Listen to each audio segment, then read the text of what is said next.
We want to welcome you to our special Monday edition of Focus on Liberia, where we're going to be discussing trending national issues. My guests are Benjamin Kofa Fanien. Benjamin Kofa Fanien is here tonight. He is a presidential hopeful for 2023. Ben, welcome to Focus on Liberia. Thank you, and I am very happy to be here. Next, we have Dr. Eric Z.M. Botoe. Dr. Botoe is a member of CDC USA. Dr. Botoe, welcome to Focus on Liberia. Dr. Botoe, we're not hearing you. We're still not hearing you. All right. While Dr. Botoe makes some adjustment there, we want to welcome our viewers from across the globe. Tonight, there are issues happening in the country, Liberia, and we want to talk about them. There are some hot-button issues that are going on right now as we speak. And so we're going to be discussing those issues with presidential hopeful, Mr. Benjamin Kofa Fanien, and also a member of CDC USA Pennsylvania chapter, Dr. Eric Botoe. And if you are joining us, we want to list those issues so that you yourself will begin to take notes. Issue number one, we see that there is Senator Brownie Samukai and the Supreme Court decision. Okay, welcome back, Dr. Botoe. We want to say welcome to Focus on Liberia. Dr. Botoe, let's test that again. Yeah, thank you for the introduction and the invitation as well. It's always an honor to be on your show, especially for we Liberians to exchange views about our country. Thank you. Thank you, Dr. Botoe. So again, the issues we're going to be talking about tonight include, but not limited to, if we have time, we can do more. Senator Brownie Samukai and the Supreme Court decision. We have heard that, read from the papers, that the Supreme Court has upheld the decision from a lower court that is convicting Senator Samukai, sending him to prison or to restitute 1.4 million. We also saw that Mr. Alexander Cummings has turned over the chairpersonship of the CPP to Senator Yombly Kanga Lawrence. And last, still on, we also see that the lighting of the city of Monrovia. The city of Monrovia got street light, or let's just call it street lights in Monrovia. Street light in Monrovia. We're going to talk about that.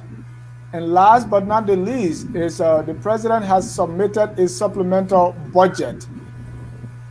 President Weah has submitted a $10.5 million supplemental budget to the House of Representatives for timely consideration. Gentlemen, welcome to Focus on Liberia. This is Monday.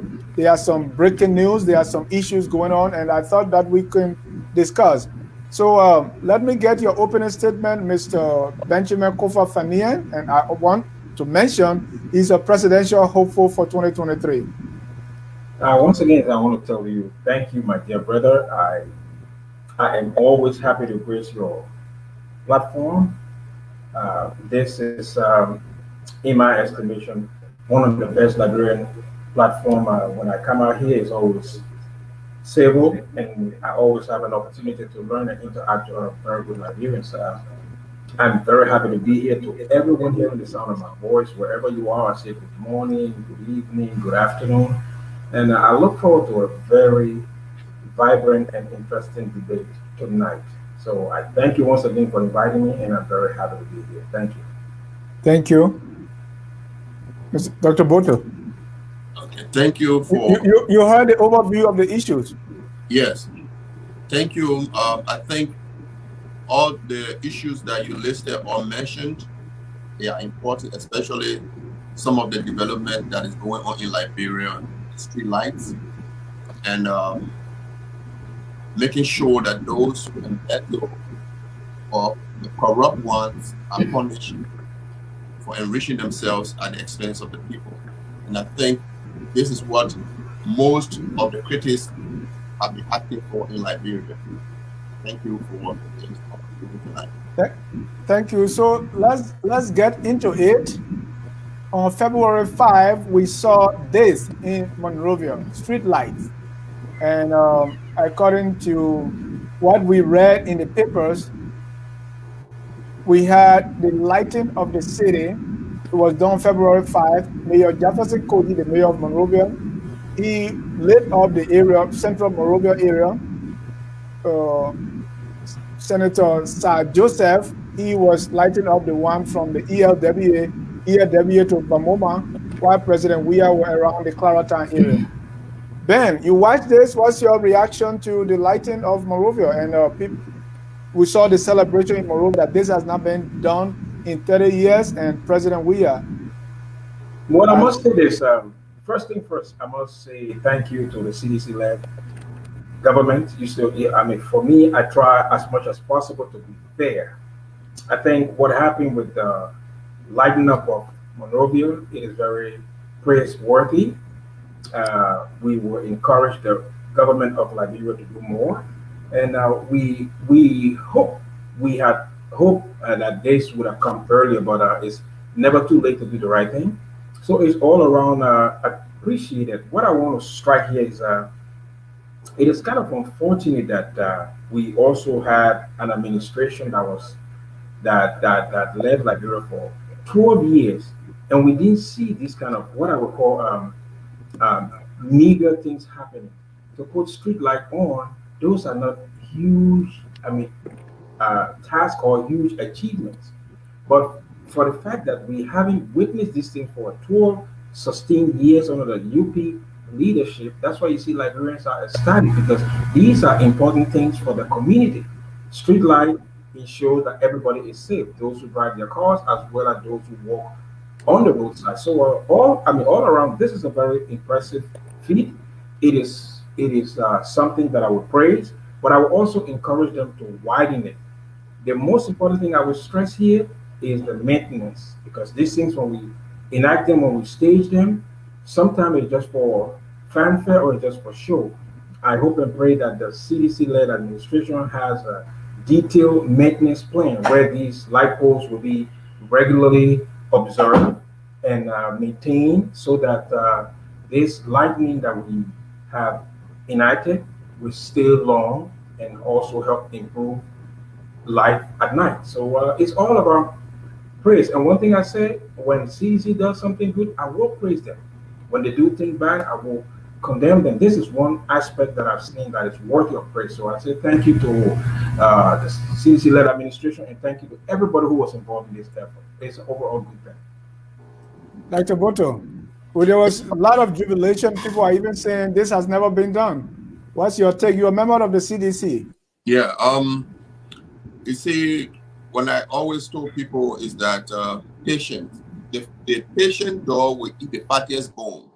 It means that when dogs are fighting over the bone, there's a likelihood that the biggest bone among them will slip to the one that is standing by. Now, as you can see, the government has their patience with plans. The only thing that tied the government down for a little while has to do with funding. And as you can see, the crisis going around in the world, so the government hands were tied. Now that they are now finding their way out, you will continue to see development of this nature or more. So it is not surprising to us, because they are part of the agenda that the Liberian people voted for. Thank you. And what some are saying that this is, I read this headline, July 26, 2006.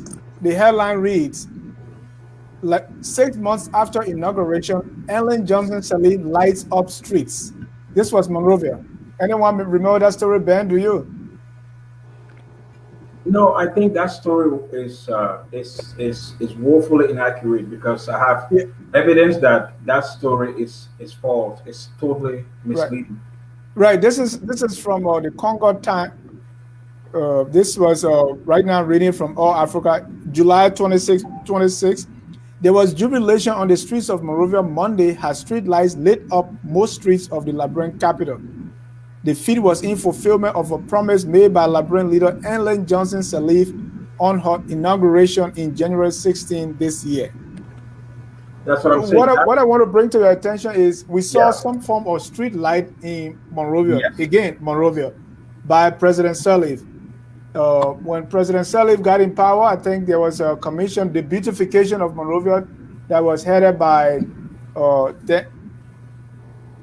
Mary Braw and all this. So, President, we are lighting up the street of Monrovia. Good thing, but this is not new. And after some time, we don't know where the lights are going. Okay. Yes, that's two things I want to say here. You see, that's why in my intro I mentioned maintenance, because in every activity, your blueprint should always have segments for maintenance. That is one of the key elements that you need. That's why I mentioned that. That's what I said. I hope that the state authorities have some kind of plan in place in terms of maintenance of the street light that they put on. But let me just say a few things. In regards to what your guest just said earlier on, he talked about the impatient dog. I want to disagree with that session, because when it comes to safety and security, there should be a high sense of urgency. So I really don't think Liberians had to wait. They had to wait for the light to be turned on. These are things that should be done and done now. And the last thing he talked about, how this street light got out there, where the government got the funds from. I want to say this: in Liberia, right now, there's a lot of waste. So we didn't need to go outside to source fund to make the street light. I have in my hand a list that shows a lot of waste. So with he saying that Liberians should have wait a little bit, let me respectfully disagree with that, because I think when it comes to safety and security, all of us should have what I call sense of urgency regarding that. That's what I want to say. Thank you. Thank you. Okay. Dr. Boto, the critics are saying this is not new. Yes. Let me come to that. First of all, I can assure you that what you said was true. During Ellen regime, especially before her inauguration, the streets were light up. But this is it. It was not carefully planned. And two, it was done to impress her guests at the time, because she knew that she was going to invite dignitaries and foreign leaders from outside. And at the time, there was no lighting like in Monrovia. So what she needed to do was to kind of lighting up the street quickly, so that Liberia will look presentable to the people. So it was not planned for duration. It was just for impression. So that is the reason. How is it different from now? I'm coming. And most of the material she used, like the poles, those poles were trees. Let me say plants that she just planted in the soil. But if you look at the current one, you will see that the current government mean business. They are using concrete, they are using metal steel, and putting them in the soil for duration. That is the reason why they not go for quantity, they are going for quality, they are taking their own time. And Ben, this is, as you said earlier, this is, it's worthy of praise that the streets of Monrovia, because at night, people, the criminals are harassing the people because of the darkness, and so it's light up. But every time we have a project, it's Monrovia. I don't know when my people in Dudwoken or Greenville going to get something like this. Well, I will just start from something that you said earlier on. In Liberia, we have what I would call an absence of the culture of maintenance.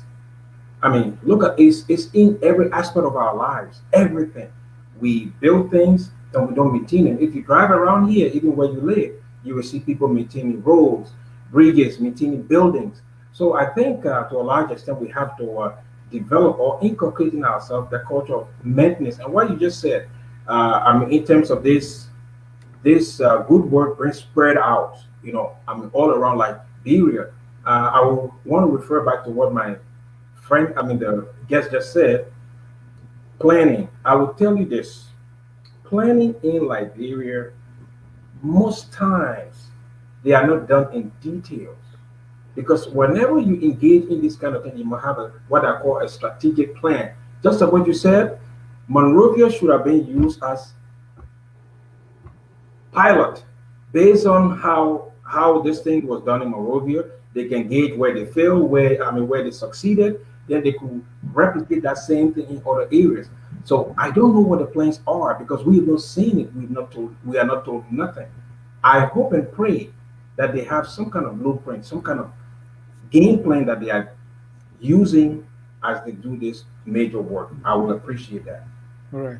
And maintenance is key. That's a key point, or a sustainability plan for Yeah. whatever that we do. Sometimes, most of the time, that is lacking, and we see ourselves going back to square one. And also, no one can deny that lights being in the street, is a good thing because it lights things up and people are able to see.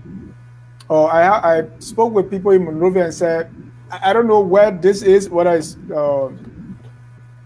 how this is going to really be sustained. Is it from LEC? Is it solar panel? Which grade is that and all that? Because others have started to see some issues with their electricity because of probably low balancing or something of that sort. But my point I want to stress here is what's about lights in the homes?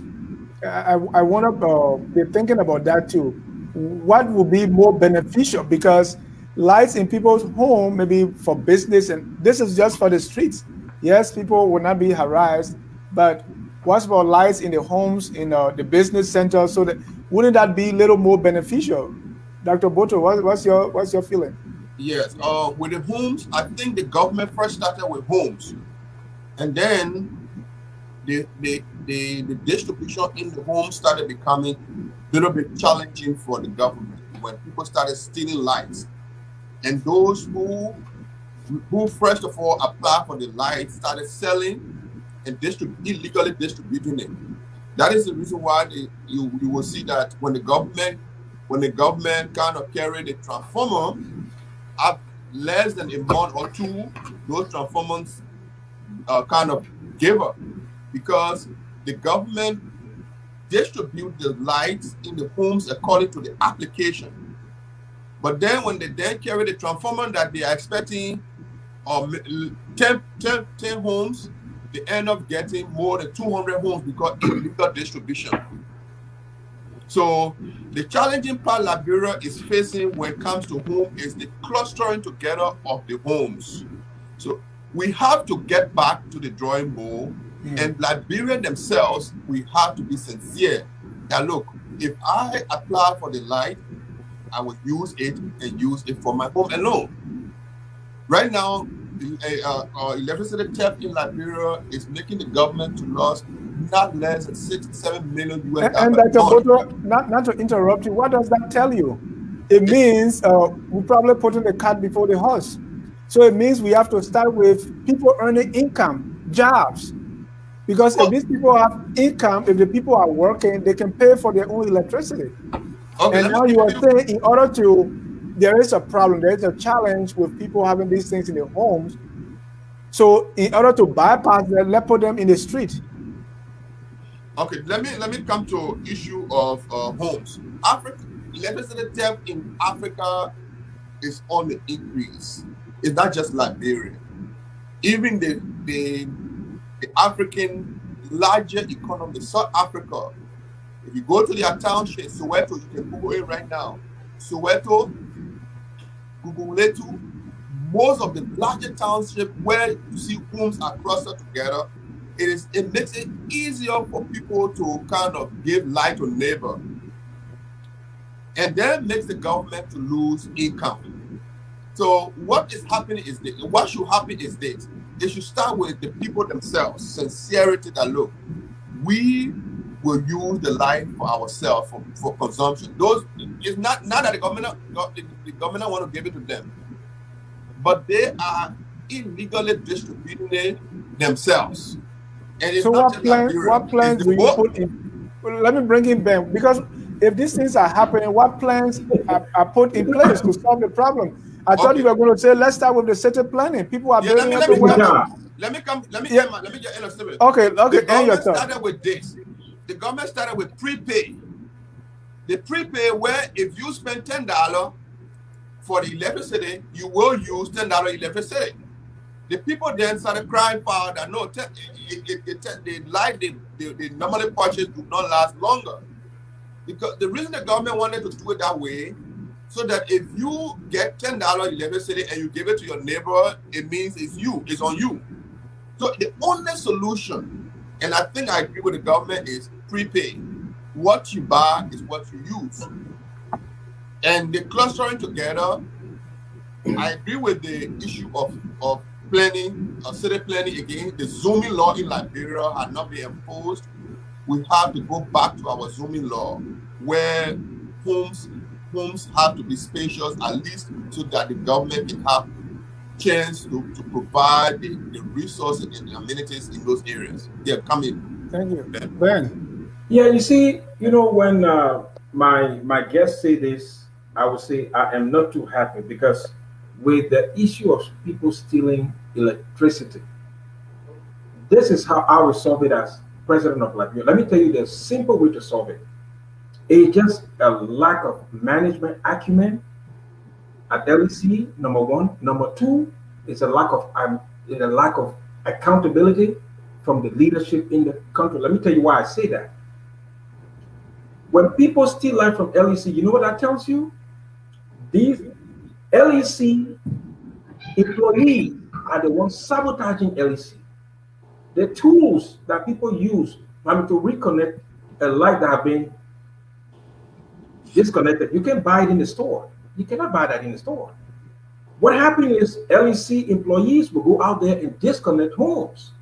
Then the same LEC employee will take LEC tools and equipment and go out there at nighttime and reconnect them. Let me tell you how we can solve that problem. We sectionalize the town. We have a board, we have forms, we have names, we have the teams that's going out. Maybe 10 guys go, we have all of their names. They go in, they go to town X, they disconnect those people. In a few days, we send auditors there to go and inspect. What happened when anybody who was disconnected is reconnected, the team that disconnected them, we hold them accountable. Because the simple case here, my brother, is LEC officials, LEC employees that are sabotaging LEC. It's not like you're stealing. Just as Mr. John said, these are poor people without jobs. The person who reconnects them is an LEC employee. It's not one of them. They gave the LEC employees money. The LEC employee reconnect the same light in the night that he disconnect in the daytime. Right. So it's just a lack of management and lack of accountability. That's the basic to that. Yeah. Let me throw in one last thing so we can move on to another topic. Is the photo app or politicizing these things? Electricity, supplying electricity. What does it have to do with the president of Liberia? What does it have to do with the city mayor? What does it have to do with the senator lighting things up?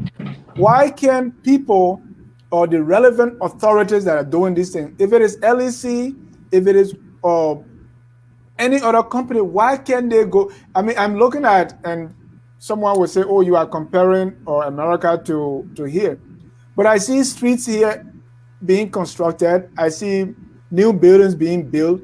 I don't see the council person or the president or the governor coming to these things.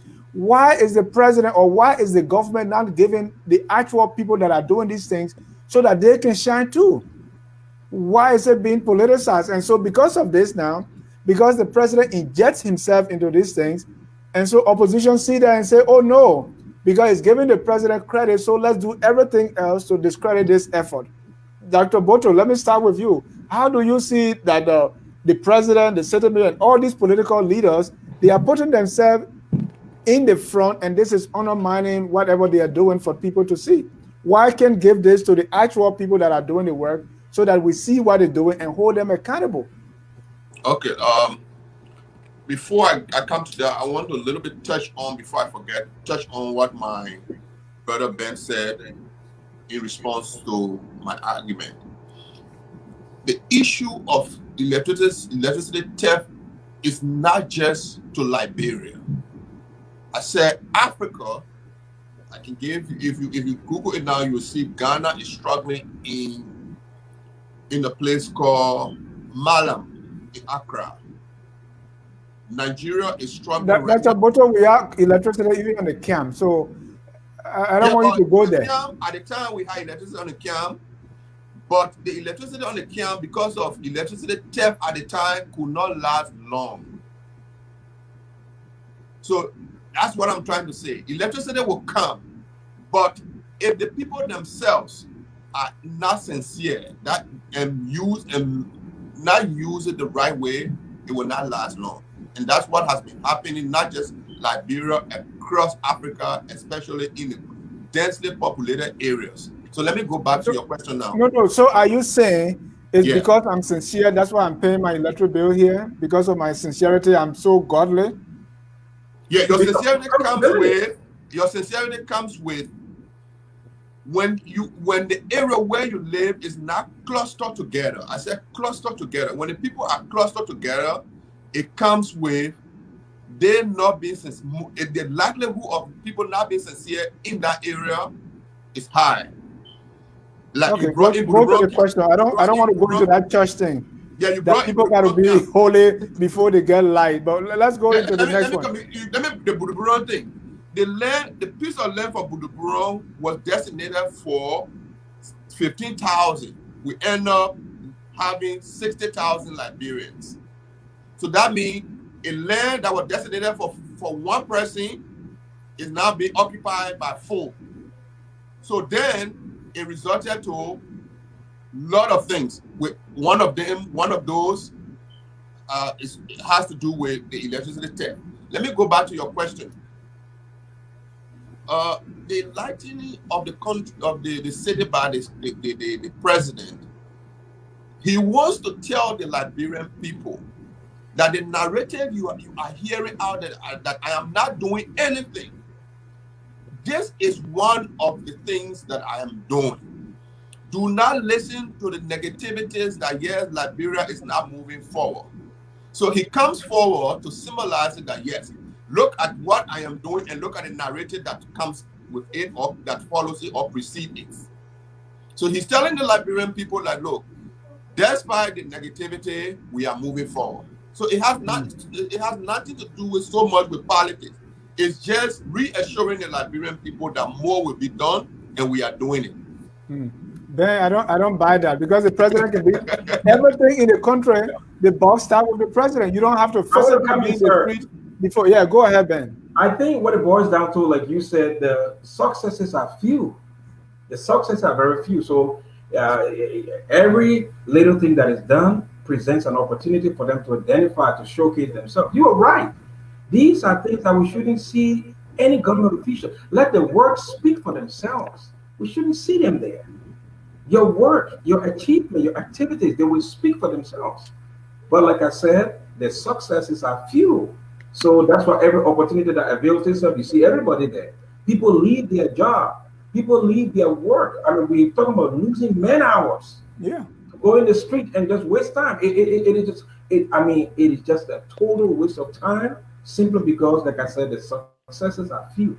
That's all I have to say on that. Right. I mean, I see them as like I wonder these people really clock. And I think in my mind, if these people, who's giving them these breaks, all these breaks to be in the street?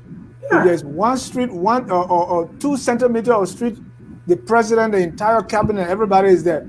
If there's a development in the country, definitely the credit goes to you. Yeah. You don't have to physically wear your proper gown and be around there, man. But let's go to our next issue I want us to discuss. The CPP. Mr. Alexander Cummings have turned over the chairpersonship to Senator Yombly Kanga Lawrence. And you could see the picture there. Our back will put that picture because it speaks stronger and united. You see the Senator Yombly Kanga receiving the mantle of leadership while chairman of the Liberty Party, Musa Belete, looks on. I I was surprised, gentlemen, that the CPP chairmanship is even that short. 6 months. What's going on here, and what's your take? Good thing, bad thing? Let me start with Mr. Boto. I don't know if you have good things to say about the CPP. So let's try that.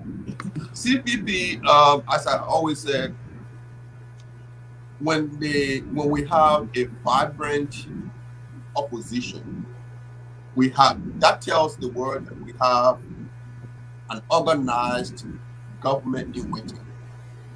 So with CPP, I don't have much to say about them, but what I do have to say is that the recycling of politicians, those that were in power, those that were indicted before, that left power, and recycling them, bringing them back, is not a good marketing strategy for CPP, because Liberians can see, can hear, and have seen and have heard, and they know the same people who were there before the failed leadership. Recycling them will not do anything well for CPP. So with Musa Belete being the chairperson for Liberty Party, it kind of tells us what is in the back of CPP. Let me push you a little bit. Yeah. Musa Belete is to LP, has Moba Molu is to CDC. Yeah, you tell me about Moba. And you remember the Laker talk? Yeah. But Musa Belete has served the people. Musa Belete has been in public office. So that means his sincerity or his honesty on the job has been tested and he failed. So what message is he going to reparcel to come back and tell us today? Moba Molu. Yes, Moba Molu Lekotor. That has to do with an individual in a position who is not in government or in any governance position. So you cannot hold him accountable for not delivering on the job. But what you can do, you can question whether indeed he failed to be a chairperson for CDC. That is an argument that we can get into later. But all right, let me get Ben.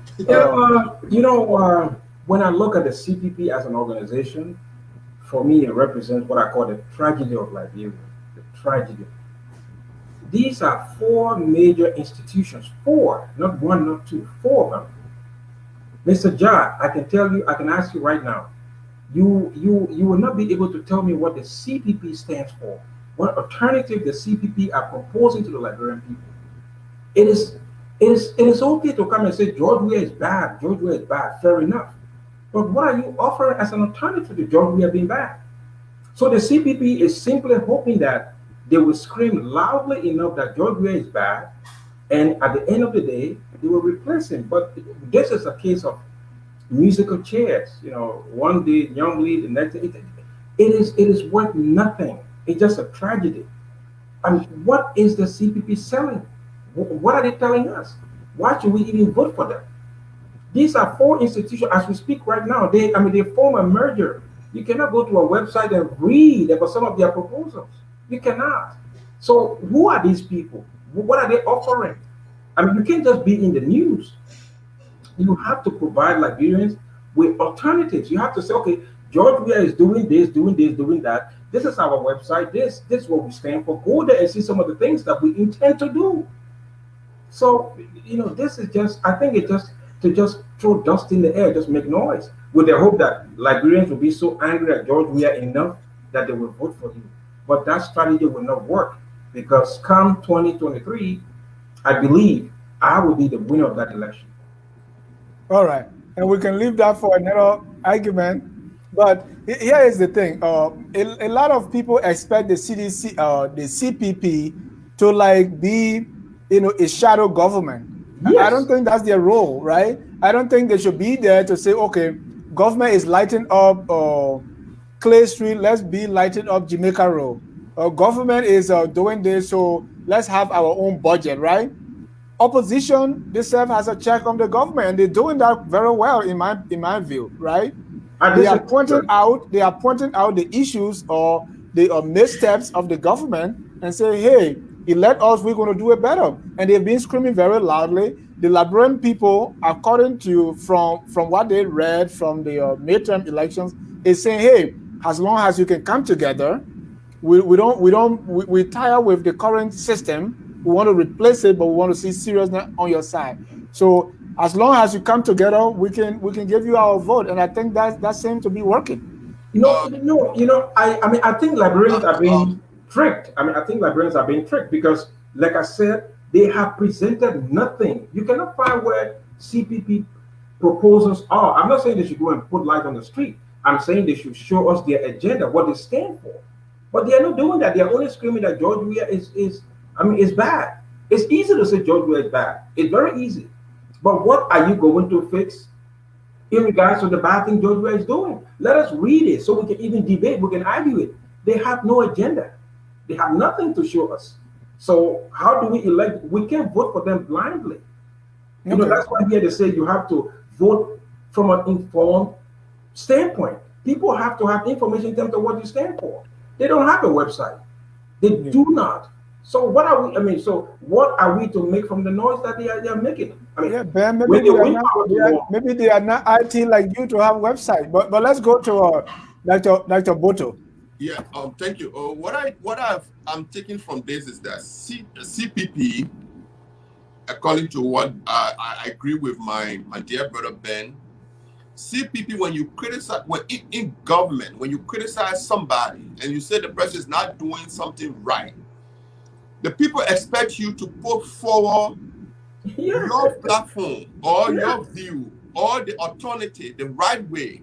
If you say the policeman is not arresting somebody the right way, you tell the public that, look, the policeman, first of all, is supposed to arrest this way, make the person ensure that the person's rights are observed. Or if you think that the economy is not going well, say the government is doing it this way, this is the right way. That is the alternative government we are talking about. We're not saying they should lighten up the city as well. No. They should draw up an alternative path. Yes. Right. An alternative path that this is the path we should take. But right now, there is no path that they just criticize that, oh, we are going the wrong way, we are going the wrong way. Okay, we are going the wrong way. Which way should we go? Tell the Liberian people, if we have gone this way, we will arrive here. Okay. Or we will arrive this place. Dr. Botoe. Yeah. They say monkey see, monkey do, right? Solid. Okay, so there is a blueprint. And let me say that CDC 12 years ago was in that same position. Did the CDC offer any alternative? The CDC went on to win the election. Why is it that so if that blueprint is anything to follow? Yeah. Don't you think CPP is doing this very well to follow the same CDC playbook? If you have asked me this question before coming on your show, I would have forwarded CDC plan before the election to you.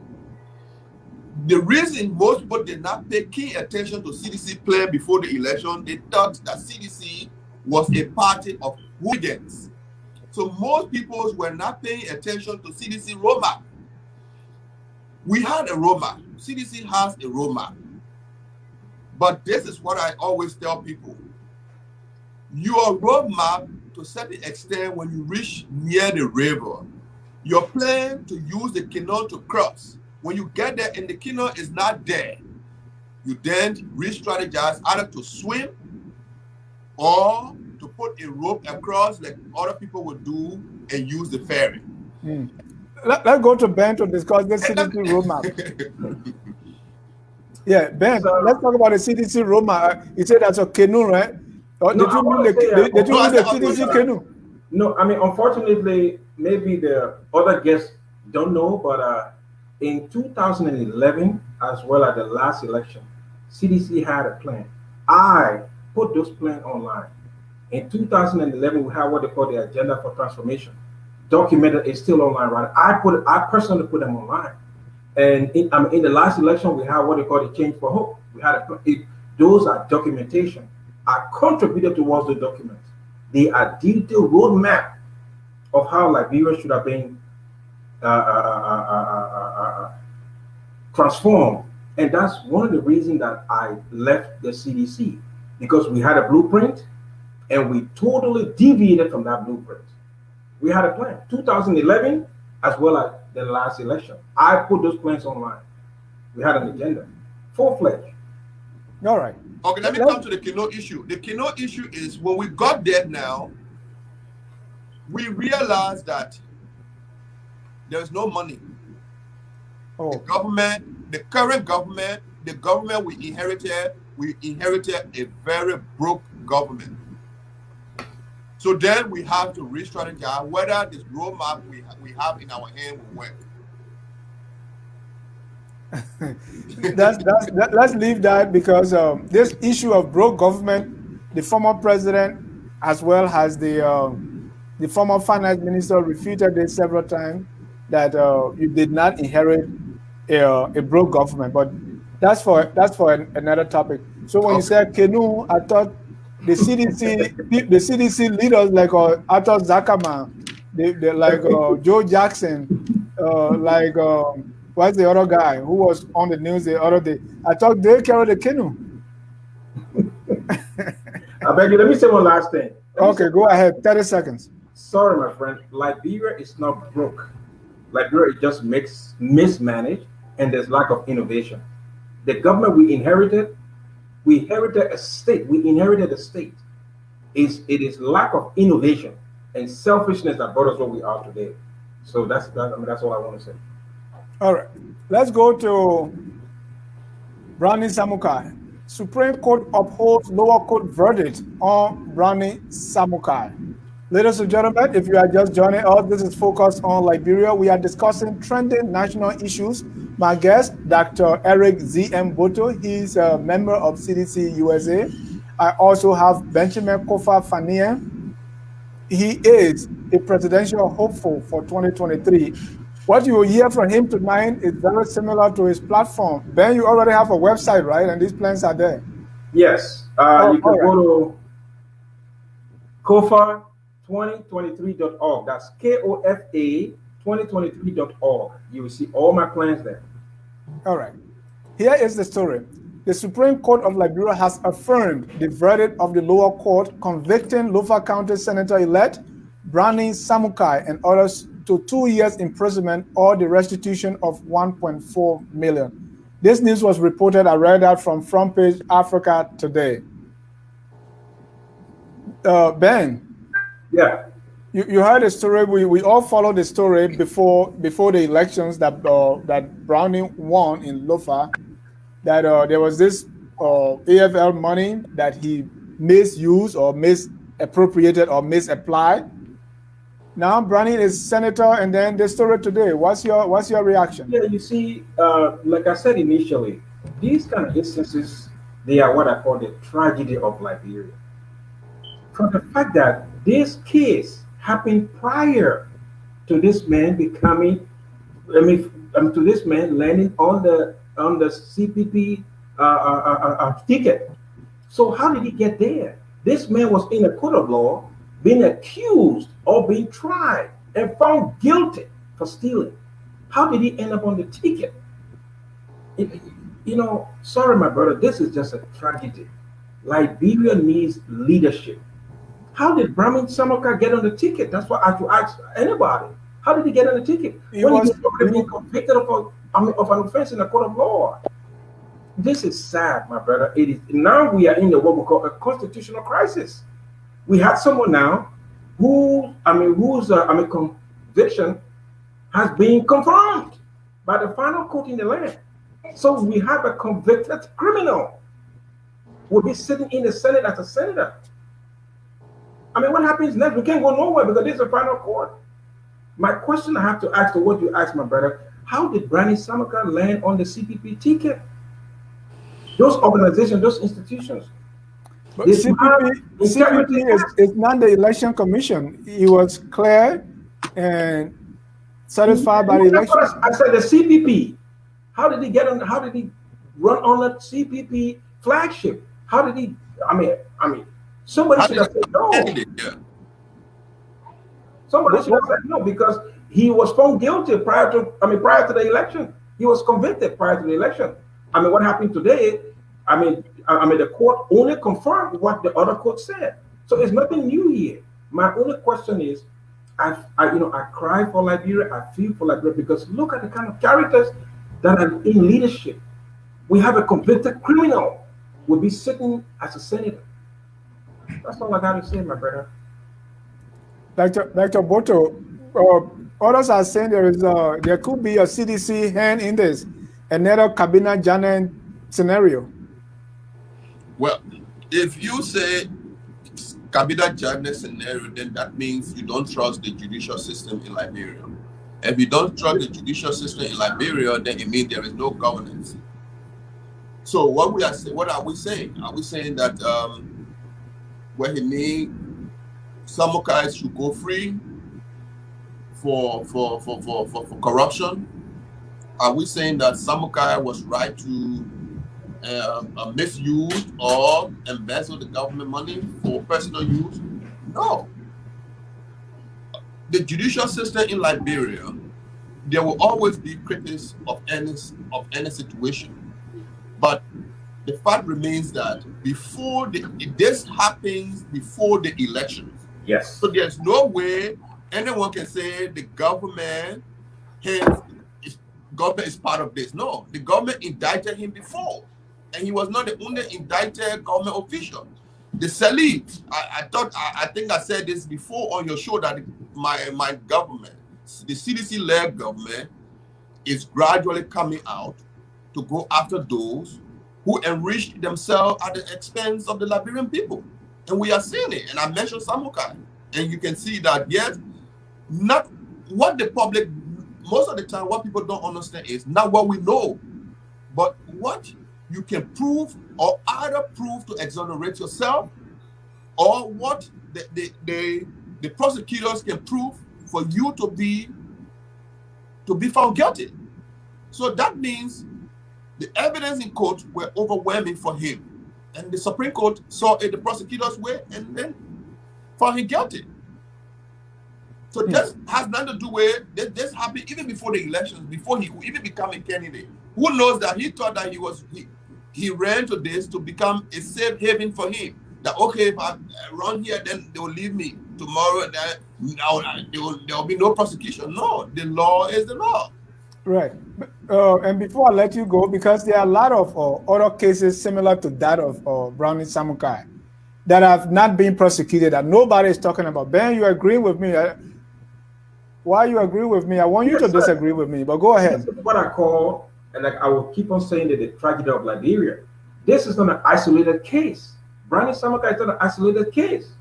Sherman is in there. Everybody remember the Big Boy 1, Big Boy 2. Sherman is in there. This is just tragic. We don't hold people accountable in terms of wrongdoings. So everybody thinks they can get through with it. There is no accountability in Liberia right now. But is the government picking and choosing? You talk about Big Boy 1, Big Boy 2, you talk about the passport scandal and other things that have gone to court. No, it all boils down to the fact that there is a dire need for the enforcement of rule of law in Liberia. Like you said, someone might look at it and think that the government is being biased. Somebody can say that. And to some extent, they will be right. Because there are other instances, there are other grave instances that just left lying down. We have people in Liberia who are known, who have been tried before. They are lawmakers. We have we have lawmakers who are convicted criminals. So why are we trying to ring the bell on one guy? So you are right. Maybe somebody can look at this incident and say, well, the government is being biased. But finally, I will say this. This is a confirmation of what I call the tragedy of Liberia. That country is being raped, is being mismanaged, and it's just a total chaos. Thank you, sir. Thank you. Let's bring in a few of our viewers' comments before we move on to this, because the viewers are talking. They want to be part of this. James Davis said, "How do you trust the judiciary when Vanny Sherman bribing them with money and equals condemning them?" I don't know all the story to Vanny bribing, but that's what it's coming from. James David. And Josiah Smith, Representative Abu Kamara, is one of those criminals. And Ben, you use this criminal and then convicted. I'm not 100% sure of the Brani Samukar case, whether he was convicted, because he fought it, and I think he has some clearance. Any of our viewers can chime in on that. James Abu Kamara convicted by any court? That's what it's saying. Thomas Awaji said, Ben, I will be supporting your candidacy. Give me your call. Ben, if you got a vote. Thank you, Mr. Thomas. Is this not the same money President Weah promised Ellen? Weah will pay back. Mustafa Shannon say Weah himself is a criminal. And see, Ben, where we're going with this criminal thing? People are not convicted and we're calling them criminal. Joseph Davis is also saying about the CPP, the only alternative I see the CPP providing is disappointment. Only in Liberia will such a position like CPP win elected position. You cannot transform sardines into corned beef. Such a scientific experiment is considered undefined. Recycling of failed politicians in Liberia gave me the understanding that our country got a long way to go. Let me read these last comments and I get your feedback. Liberia, everyone wants to be president, even when they are fully aware that they have no chance in a million try. Why not work with existing parties? It is all about greed, my people. Ben, that is a direct shot at you. Well, the first thing I want to say to that is when Obama, I remember, first announced that he was going to contest, nobody gave him a chance. Nobody. But we are where we are today. What I wanted to talk about was the response regarding Abu Kamara. Abu Kamara was not convicted by any court, yes. But Abu Kamara was held responsible by an audit report, a GAC audit report, that recommended restitution. Abu Kamara did not contest that report. Abu Kamara agreed to pay the government back because simply Abu Kamara received pay from an office that he wasn't working. He wasn't working at all. But every month, I don't know how that is possible in Liberia. Every month he was collecting salary for an office where he left, like I think 1 or 2 years, he left the office, but he was still receiving pay there. So Abu Kamara agreed to pay that money back. In my book, that's an integrity issue. CDC shouldn't have put Abu Kamara on the ticket. It shouldn't have, because that is stealing. Abu Kamara knows that he at the time he received those paychecks, he wasn't working at that entity. Why did he receive the money? That's stealing.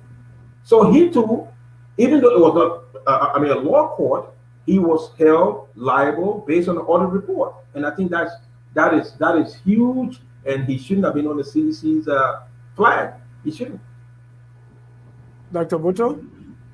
To the Abu issue, most people who have now worked in Liberia will jump to a conclusion. When you are employed, I worked at the port. When you are employed in Liberia, there are terms and conditions that stipulate the amount of years you spend on that position and at the entity. Abu Kamara's employment at the entity at the time had a length of time. But abruptly, there was a kind of reshuffle that did not take him back there.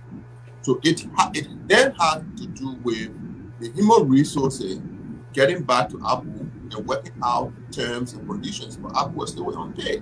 So Abu thought that since he was still on pay, then it means that his contract his employment contract with the institution still stands. But then when they work it out, the institution said, the audit report said that the fact that he was not going to work, he has to pay the money back. That's how they work out the modality that he has to pay it back. So in other way, if you look at it technically, the one would from just hearing it, you say Abu is wrong. But if you go in depth into it, you understand that Abu still has a ground. Yeah, but the report said that he should restitute the money. Yes, based on the fact that he was not going to work. So if you are terminated, his technicality was that if he's terminated, he should have received a termination notice from the institution. But the fact that he left the institution and he was still on payroll with the institution, he thinks that, yeah, he's still there. Okay, let me bring in a few more comments. Zeze Badem, just this morning, the Jalatown community and residents were in protest mood. The road leading through Jalatown to Central Monrovia were blocked by protesters demanding electricity. I just hate when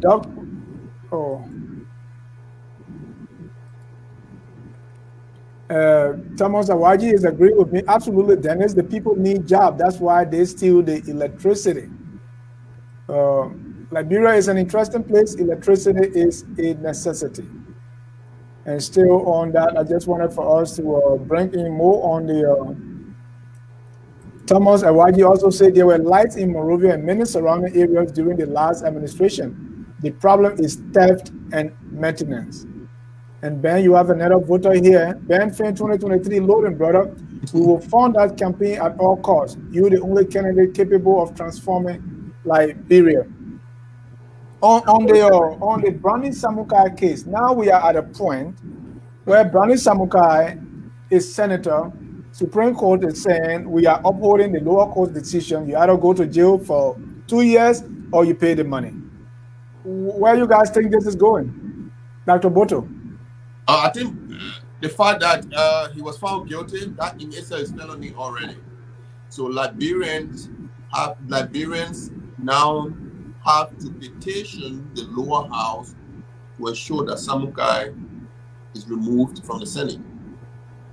2, Brownie Samukai calculated this and he knew it. That's the reason why he ran to the Senate for a safe haven. And that should not happen. We should set an example to deter others from doing such things. So you're saying the House of Representatives should remove him? Yes. He's a senator. How does that work? Impeachment? Yes. Ben, what's your take? We're not lawyers. I was hoping to reach out to some lawyers, but we hope some lawyers come and see where this is going. What's your take, Ben? Where is this leading? I think the best route here is for him to respectfully, or I would say disgracefully, resign. I mean, I think that's the only route for him, because I do not expect our legislature that I know to impeach him. You know, we have to be honest here. I do not expect them to impeach him, or they might impeach the whole house because they're a bunch of bad people. I do not expect them to impeach him. So the thing is, since he's been disgraced, he should respectfully resign. But I do not expect him to do that, because this is Liberia, where there's total lack of accountability on every front. So I don't know. And once again, we will be out there in the international world disgraced that we have somebody who is convicted of stealing, sitting as a senator. It's a shame and it's a tragedy. Okay. The senator, okay. Robert, you're not a lawyer, but Robert is making a point there, which the Senate has the power to remove a convicted criminal. I don't think he will resign. That's what Robert is saying. But this thing was done prior to Brownie running for office. Now he is won. So the people of Lofa agreed to say, this is our senator. I'm not a lawyer, and we want a lawyer to chime in on this. The Supreme Court or whatever court has no power to take him from office. So the Senate probably could say, well, we have rules, we have ethics, and based on X, Y, Z, you cannot be part of us. Other than that, I don't see any route, and I don't see the likelihood of that happening. Yes, the Liberian law says that the 10,000 signature can petition the House to ensure that a criminal who was either elected or who is found guilty to be removed. So what the Liberian people can do right now is to go out and solicit the 10,000 signatures. And the signatures will petition that, yes, the House should do something. What's about if he's not being certified yet? Can this certification be stopped through a court order? Or, and I'm not asking you as a lawyer, we're just throwing things out here. Yeah, for what I do see, NEC do not have the jurisdiction to stop any candidate except anything that have nothing to do with election irregularity. If this was about election irregularities, then NEC will come up and say, okay, but this has to do with criminality. So with criminality now, the only people who can take him out is the people. And the people can write a petition that the House should remove him. 10,000 cents. Ben, go ahead. Yes, I think the last thing I want to say is, based on this episode, I think it gives Liberian a foretaste of what the CPP is. This episode alone should make Liberians to wake up in regards to who or what the CPP is. Because, number one, they knew prior to the election that this man has been tried in a competent court and found guilty. They knew of that. But yet instead they put this man on their ticket. So I think this is just a case that should open the eyes of Liberians in terms of how they move forward. But Ben, we also I think that should rest merely on the Unity Party and not the CPP, because they are collaborating political parties. So if Unity Party put forward a candidate, what right does ANC have to say, oh no, we don't want your candidate? Mr. And because and actually specifically former Vice President Joseph Numa Boakai later raised his hand. Mr. Jah, you will not do business with anybody who you know has questionable integrity. You will not do business with that person. Politicians enter election to win, so you put forward your best candidate who can win. Yeah, but every has to be an institution that has roots in integrity. You see, we must stand up as a people. That's the only way Liberia will move forward. The party has to exhibit integrity. Every marriage has rules and regulations. So CPP Unity Party coming together with Liberty Party, they should have rules and regulations that will govern them. That you cannot put forward a convicted criminal. Yeah. You will be tarnishing our reputation. And that is exactly what we are saying now, that Liberty Party, Unity Party put forward a convicted criminal. Right. And so if there are no rules and regulations for the marriage, then that tells us how they're going to govern Liberia. Right. No, they have rules. Their sole purpose of coming together was to form a collaboration, because they believe and they say they got signals from the Liberian people that it is only through coming together that we can defeat the CDC. And so that has been their prime objective.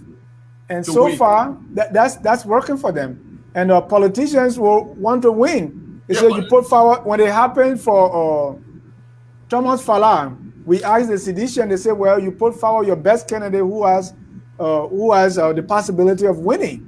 Let me talk to this issue of winning. Midterm election. No, that was the CDC blueprint. Okay, yeah. And so CPP is copying that. Has never favored ruling party.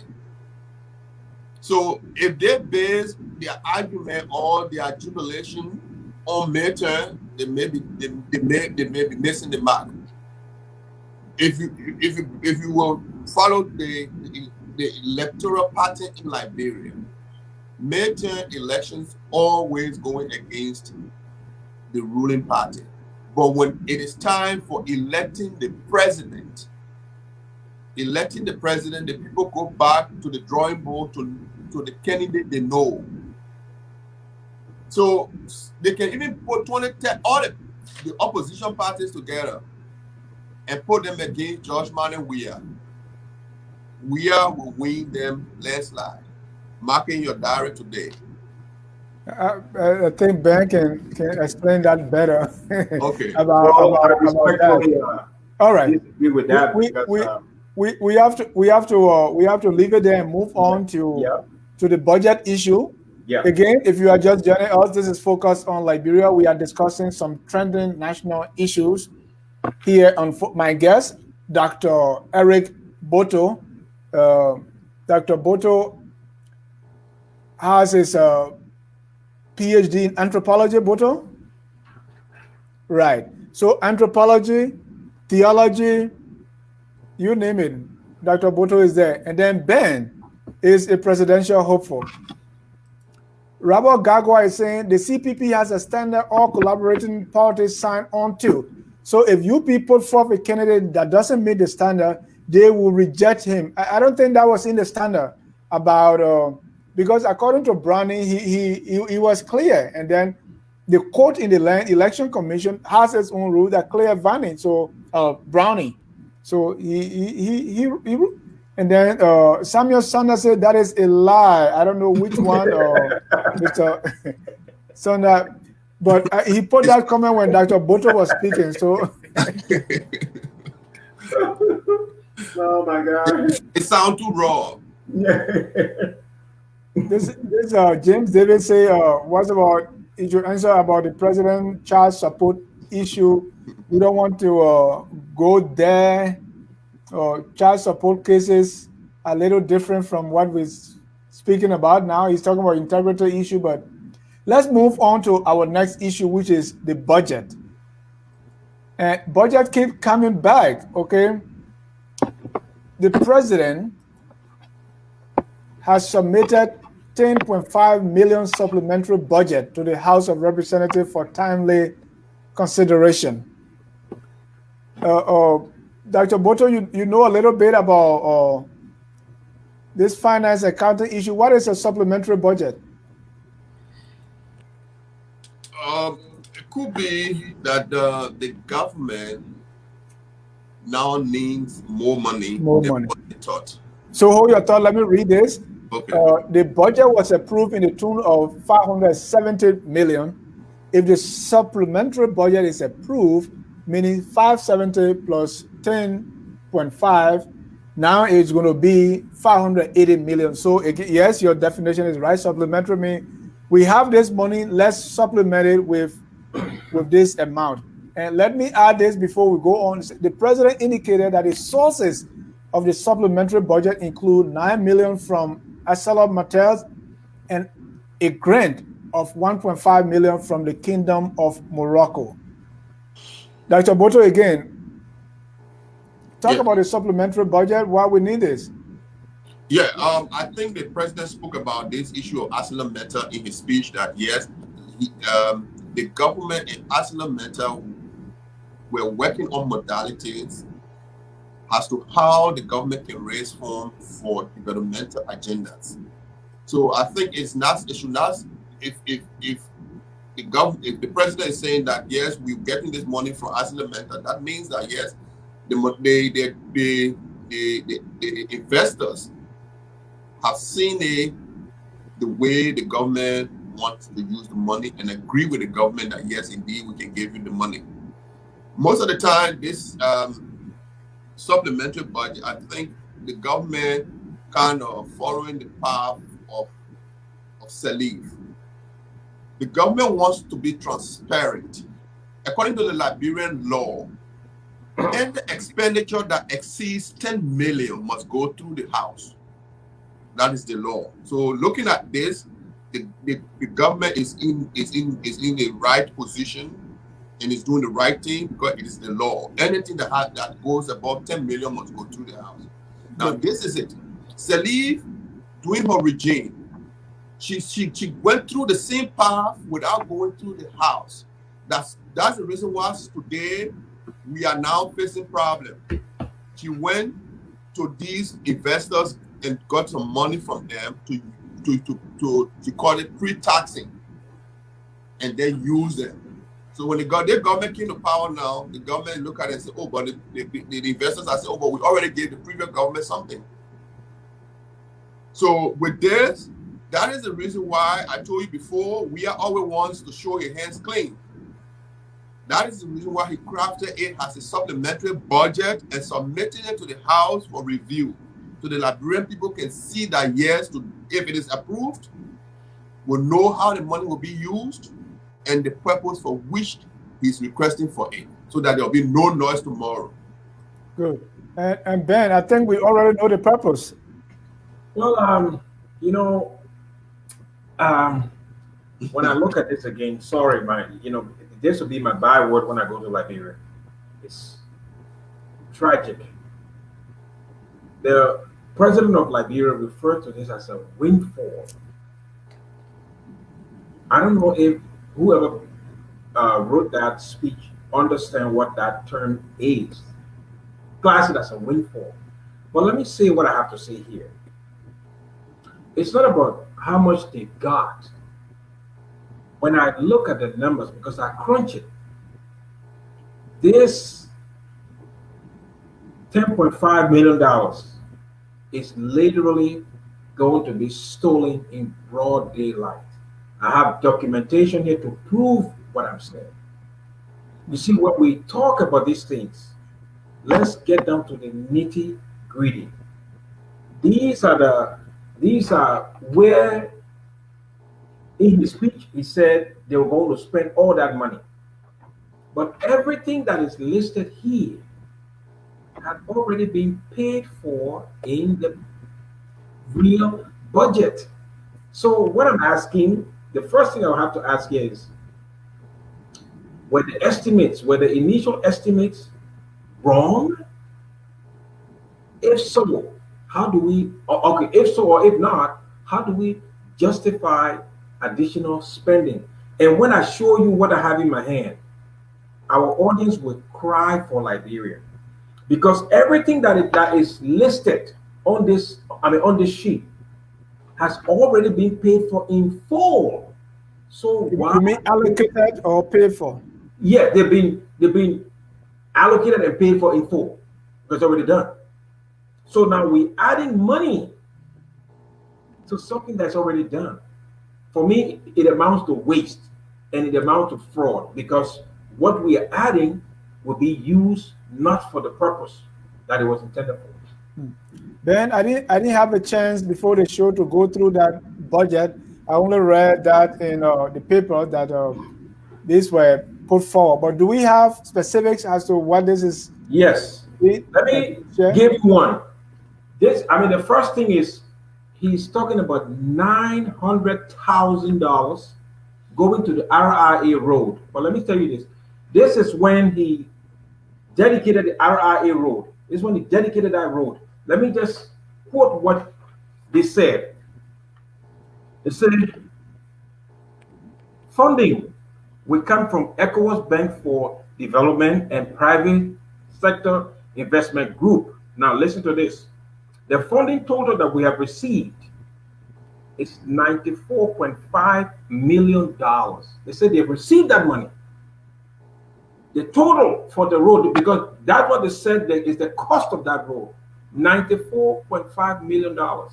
Now, on this sheet, they're allocating another $900,000, almost $1 million to that road. So did the cost of the road increase? If so, where's the evidence to justify additional $900,000 to something that had already been paid for? I don't know. I will go down the list and I will break everything down so you guys will see that everything that is on this list is already done. So this money, I can bet, will just be embezzled and misapplied. Yeah. Dr. Botoe, you and I, we don't have copies of that. But I want to say something to I'm coming. you and I, we don't have a copy of that. But do you believe there is a, what do you think the justification for this supplementary budget, let's say, take for instance, the RIRO will be? Okay. Let me agree with Ben that it's going to RIA. Okay. Yeah. But you see, No, that's what it said. yeah, I'm saying. Hold on, Ben. All right. Let me give Ben the benefit of the doubt. But this is what is happening here. The reason why the government is taking this issue, the government could have come out and said, okay, we will spend 9.5 million. The 9.5 million the government does not need, the government does not need the house because it's under the 10 million benchmark according to the law. Now, every budget that goes to the house specifies what is going to be used for. And the reason it goes to the house, for the house to play its oversight role, to question how the money will be used and to ensure that the money is used for that purpose. So that is the reason why the government is taking it to the house and said, we want to do this. So we are giving you a copy with stipulating how we're going to spend the money. So if it is not done, let's assume that let's give Ben the benefit of the doubt. Is it the government or the house? The house that has the oversight role to question, follow up, and see that the usage of the money went to the right place? Because they have now sent the money to the police, which is the house. So this is what we're going to use it for. Give it to us. And this is the roadmap. Tomorrow, if it's not used, will the house not question them? And what's your point, Dr. Botoe? You saying the president should be a little less accountable, and the burden should solely rest on the house? Is that what you're implying? My point here is, if the money Ben is talking about the 90-some million dollar is actually given to the Liberian government, which of course most of the time the donor don't really give all the money back. Get all the money because they bring their own expertise and they consume the money. If they did, and the government is now requesting, the government is requesting through the house, which is the entire public. The house represents us. No, Dr. Botoe, my question here is, are you saying the president can be a little sloppy in his job and it is left with the house to be that final checkpoint? Is that your point? If that happens, yes. Okay. If Ben says so, then the house then should have come in, because that's the reason why of going through the house. But what's right has the president got to submit something that is not, that he's not supposed to do, just because we have the house to be the final checkpoint? It is the integrity. His integrity is because of his integrity. He's going through the house, so he needs it, and the house has to ensure that he needs it and use it for the right purpose. Yeah, and Ben, Dr. Botoe has a point here that if the people that represented us, the House, if they will let the president, eat whatever he wants to eat, then it's on them. It's on them. I want to tell you this. It's our house. I want to tell you this, Dr. Botoe. Yes, go ahead. What is happening here is literally bribery. If you go to Observer newspaper, just read the story. It's 1 page long. Read the story, just 1 page long. But let me tell you what's happening. Under that, we have 16 allocations. 16 allocations. Now listen to this. 8 of those allocations, 8, that's half of them, they are monies that go into the legislature for their own use. It's not to spend on the Liberian people. He submitted 16 allocations. 8 of them, they are going to the legislature. Give example. Let me tell you this. Legislative goods and services, 1.4 million. Domestic travel, 400,000. Vehicle repairs and maintenance, 300,000. Constituency travel, 900,000. Others, how do you call it? Fuel and lubricants, 400,000. Printing, binding, and That publication, 250,000. Internet and ICT supply, 250,000. Okay, Allocation. stop there, Ben. I want Dr. Botoe to react to that. 8 is going to the house. So he's bribing them. He's literally bribing them. Dr. Botoe, are we saying that it's possible that the house ran out of papers, and so the president is going to get more money so that they can buy more papers, for instance? Okay, what I expected Ben to have done was this: to read the first budget and the current. I got it here. I'm coming there. I got it here. The first budget will tell this current budget will tell you the amount the government cut from the house. The government did cut from the house. So the house is saying that, look, the cut you did on us is affecting us. Going back on the drawing board with the government to see whether the house actually needs those things. That is where the compromise came in. And then your needs will now go into supplementary budget. It's not the government that say, okay, we're giving you the note. It is the house outcry that the cut you did on us is affecting us. Okay, let me come in one point. So that's what I'm saying. If you had done the comparison of the two budgets and see the cut, you will now see that, oh, there's a big gap. Go ahead, Ben, and our time is fast spent. Let's wrap it up. The government of Liberia attributed 13 million plus for what they call goods and services. 13 million. Now, in this, they added 1.4 million. But let me tell you what is the bad thing I see here. You see, when you say goods and services, it is a headline. There are things that come under goods and services. All the things that we've already paid for, we add money to them. Then we are adding money again to the additional itemized item. It is impossible. We've added money to the total. Then we came to line by line and started adding money. What is this, my brother? This is literally the president is bribing the legislature so they can give him his money. That is the bottom line here. It is shameful, it is embarrassing, and it is corruption. I urge you to read the story. Let me just tell you this. Domestic travel, 400,000. Okay, here. We have here domestic for this year. Let me see right here. Okay, we get a point, Ben. We get a point. How do we move forward? Is it what we think can be done, Ben? No, nothing can be done because what he did, he set them up.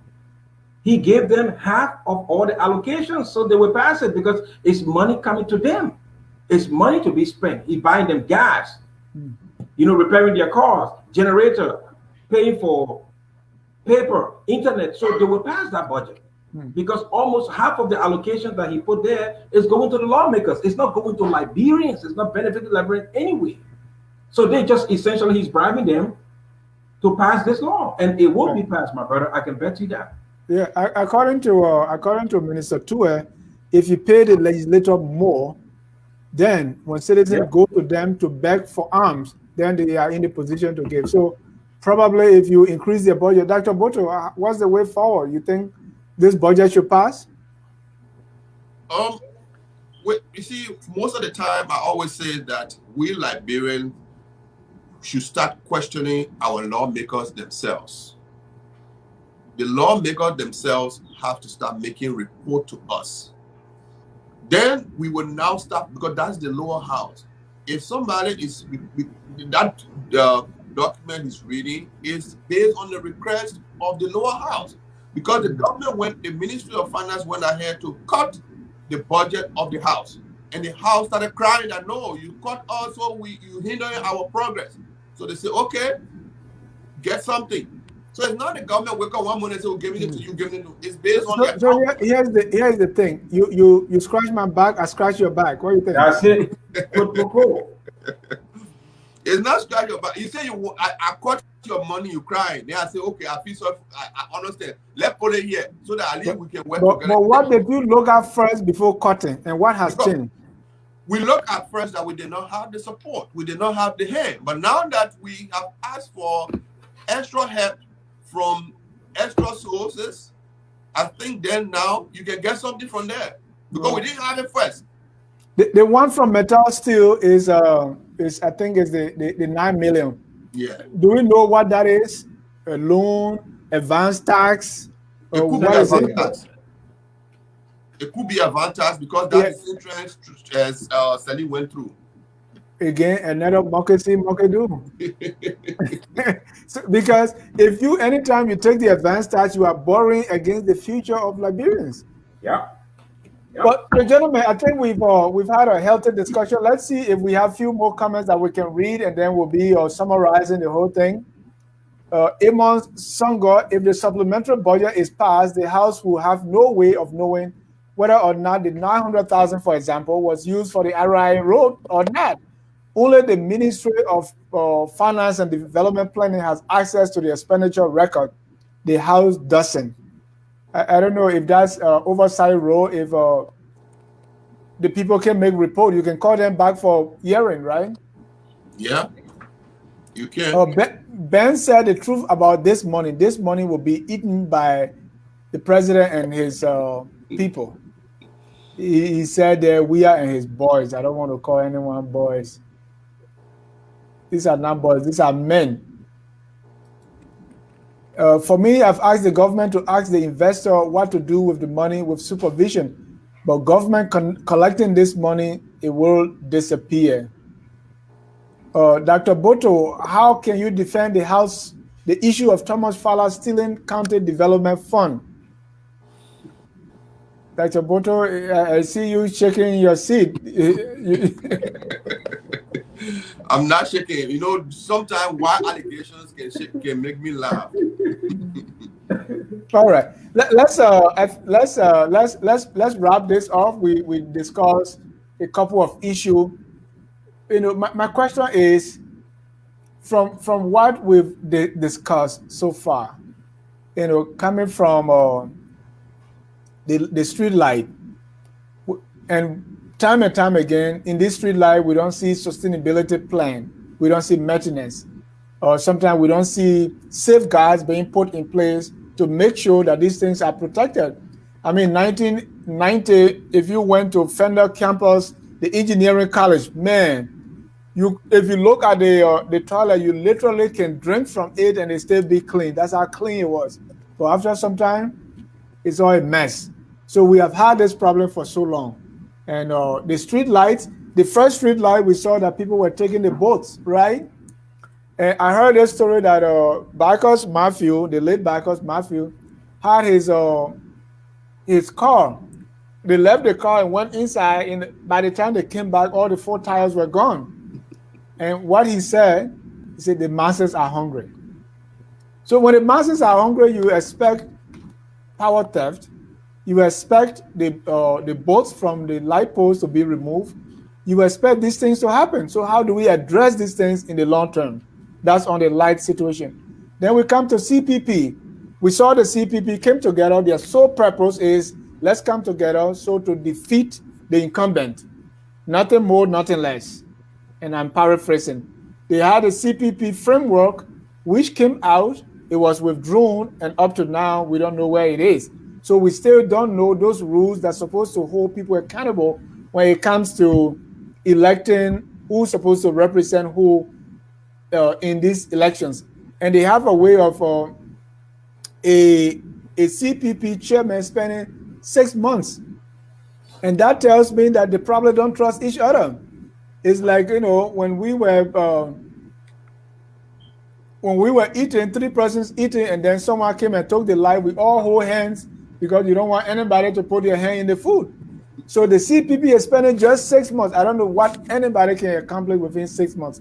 I find that problematic. I find that there is lack of trust as to how these things can be balanced. So just rotate for the sake of rotation. Then we come to this Brownie Samukai issue that is in the Supreme Court has issued this verdict on. I mean, one question you will ask is, where have you been?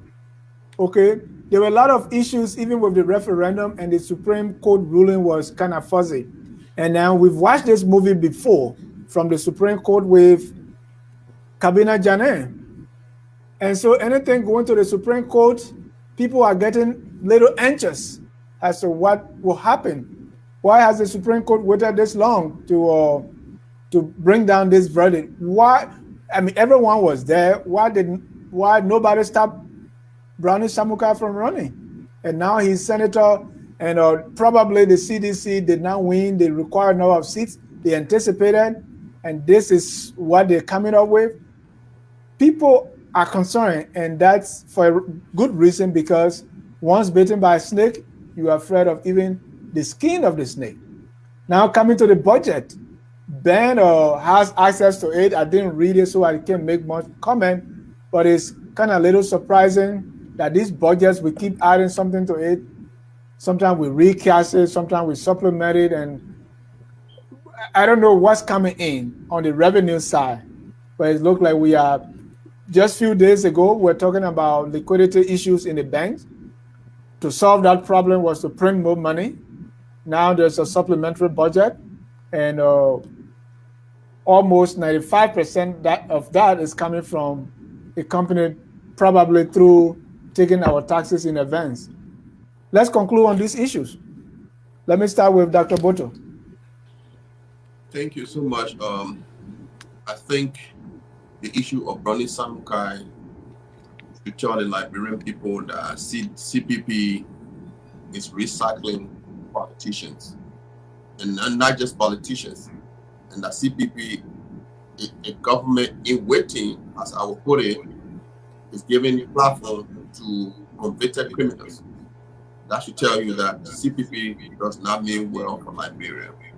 With the supplementary budget, yes, the government hands are tied, so it goes to the House to play its oversight role with clarity, so that the Liberian people can see that how the money will be spent, with the House play its oversight role. If there's any question to be asked, you go through your representative to make sure that the government spend the money the right way. The lightning, yes, to ensure that investors come into Liberia, we must sacrifice. So we have to sacrifice some of the subsidies that government had been doing for developmental infrastructure, like that of electricity. Lightening the street will encourage more investors to see that, yeah, the government is doing more to kick out criminals and make sure that the streets are bright and safe. Safety first. And I will encourage my brother Ben to get in the race, and let's see how it will end up. And I wish him well. We want vibrant democracy in Liberia. Thank you. Ben? Yeah, well, I want to say thank you once again for inviting me on. Like I said earlier on, your platform is one of the best I've been on. I like the dialogue. I like how sometimes we disagree to agree, but it's always done in a respectable way. So thank you for inviting me on. To close, I would say, let me go back to what they call the PPAD, the Propo Agenda for Development. When we crafted that, when we sit down to look at how that plan was going to be put in place, we had major investment in jobs creation. Even I think we said we're going to create X amount of jobs in 5 years. But what is happening right now, there's lack of innovation. People are not thinking outside the box. You can have all the best plans. Once you hit reality, adjustment needs to be made.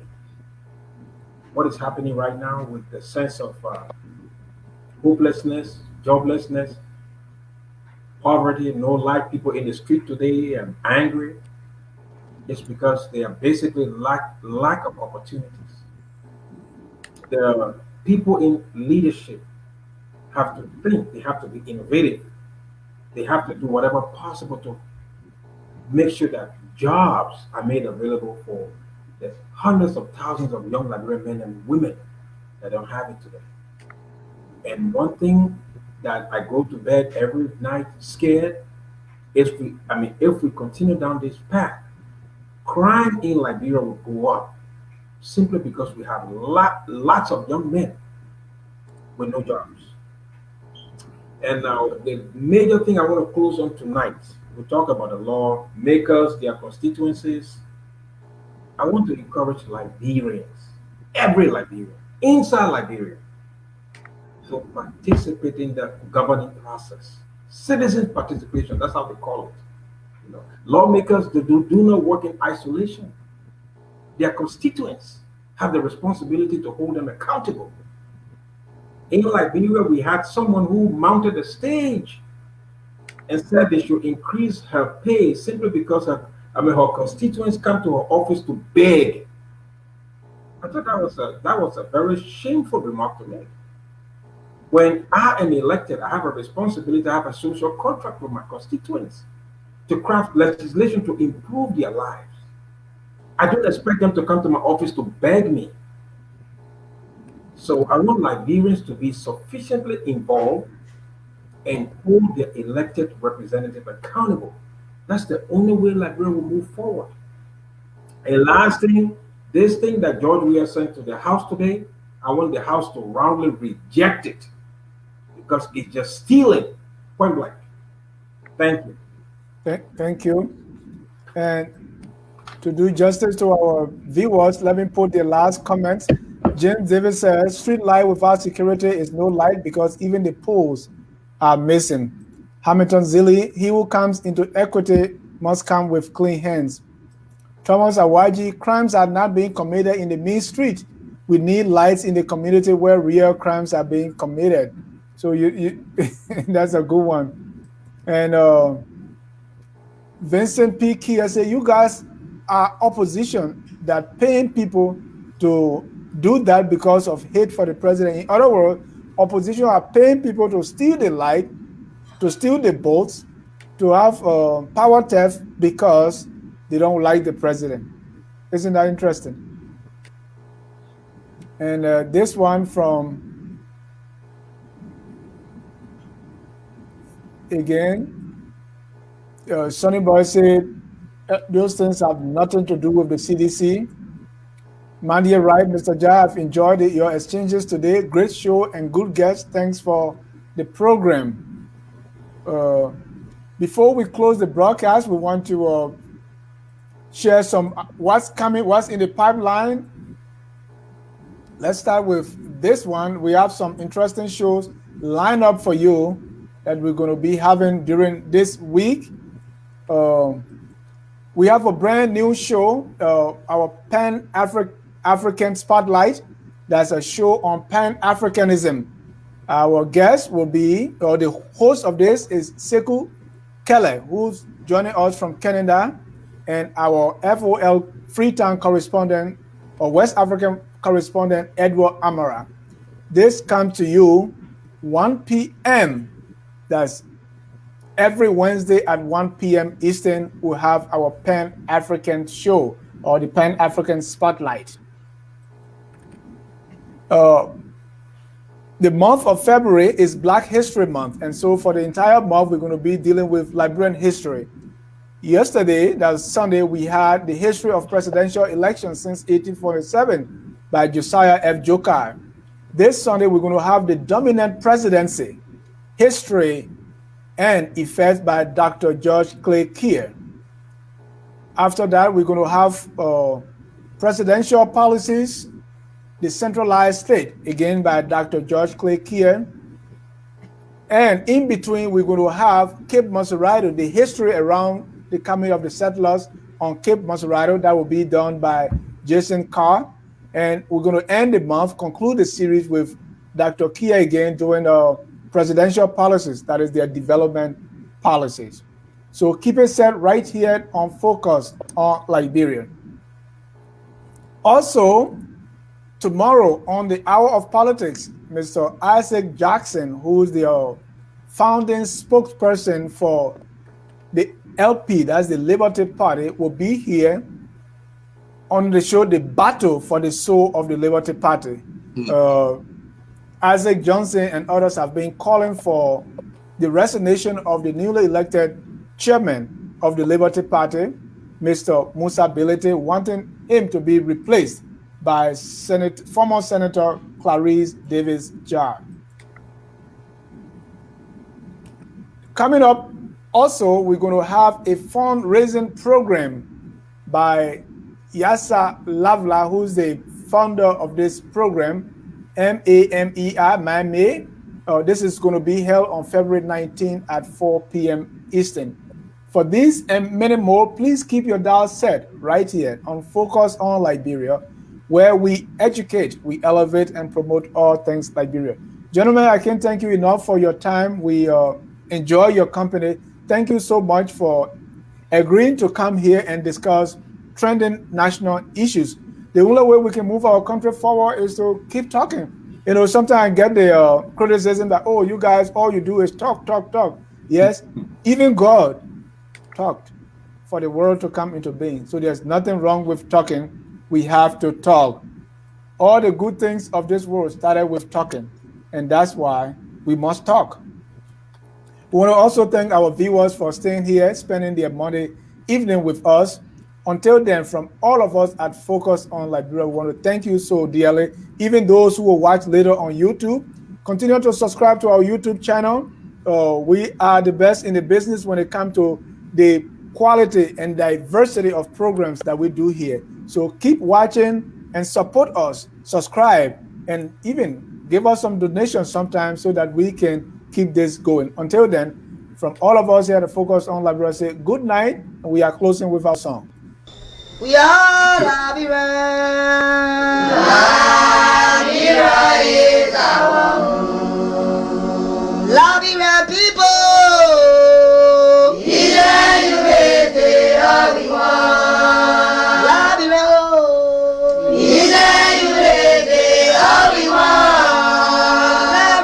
Liberia.